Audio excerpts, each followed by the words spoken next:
C'est le retour des chroniques à syllabes. On est très fiers. Et non, Héloïse, en fait. Normalement, autour de la table, à cette heure-ci, on aurait dû écouter Gauthier nous faire sa chronique.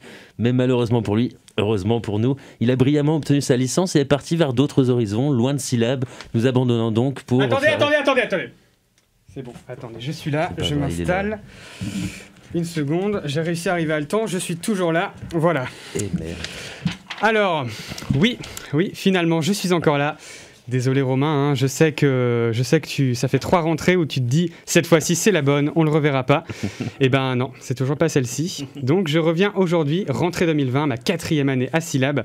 Normalement ça aurait dû être terminé pour moi parce que j'ai fait mes 3 années de licence à Rennes, mais vous savez quoi, j'ai décidé de rater ma licence exprès pour la radio parce que peut-être que les gens qui y travaillent ne veulent pas m'entendre, mais la radio syllabes, elle, je sais qu'elle a un petit affect envers moi et que quelque part je lui manquerais si j'étais pas là.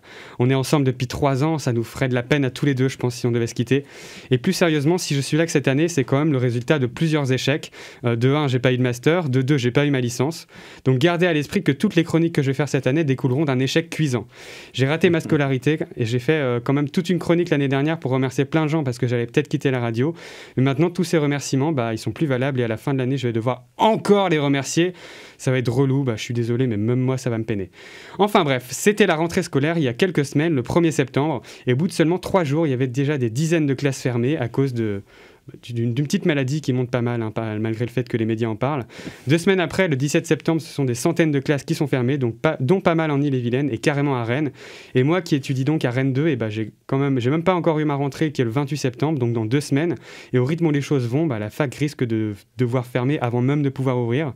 Ce qui voudrait dire que je me suis battu avec le Crous afin d'avoir un appart pendant 3 semaines, tout ça pour rien, que j'aurais payé ma cotisation pour la radio, mais tout ça pour rien, parce que ce sera également fermé. Donc on passerait d'une année qui commençait déjà sur un double échec à une année qui se termine avant même la première semaine sur un quintuple échec.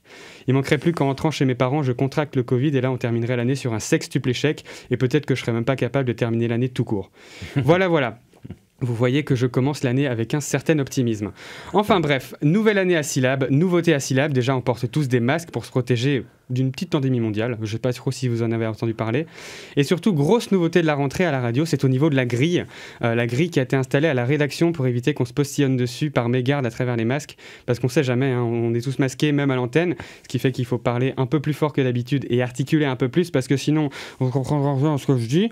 Concernant les masques et leur efficacité, il y a une vidéo qui a été publiée il y a quelques semaines et si vous ne l'avez pas vue, cette vidéo sur internet, je tiens quand même à la porter à votre attention parce qu'il faut quand même avouer que ça pose question.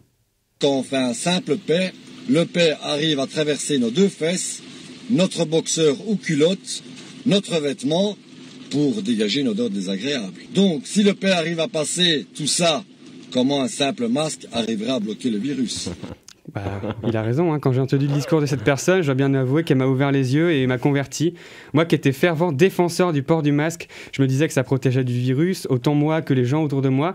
Mais après avoir entendu cette métaphore cinglante, en moins d'1 minute, je suis devenu complètement anti-masque. Et c'est pourquoi, je vous le dis sincèrement, je suis obligé ce soir en direct, en guise de protestation, de retirer mon masque. Alors, j'y arrive pas. Bon, alors je crois que ça y est. Le masque a été collé aux Français pour leur injecter le virus et les forcer à se faire vacciner pour injecter des nanoparticules qui vont être activées avec les antennes 5G pour pouvoir nous contrôler et nous surveiller. C'est la fin de la liberté ce soir, les amis. Ce fut beau, mais malheureusement, les masques vont tous nous étouffer. C'est terminé. En tout cas, mes chroniques, contrairement à ce qu'on aurait pu croire, ça n'est pas terminé. Et a priori, s'il n'y a pas de reconfinement ou de fermeture des locaux, ce que j'espère très très fort, eh bien je reviendrai toutes les semaines pour en refaire une. Et la semaine prochaine, je vous raconterai une histoire incroyable qui m'est arrivée cet été. C'est la première fois en 64 chroniques que je sais quoi faire la semaine prochaine. Alors s'il vous plaît, laissez-moi faire du teasing. Salut! Merci beaucoup Gauthier, à la semaine prochaine.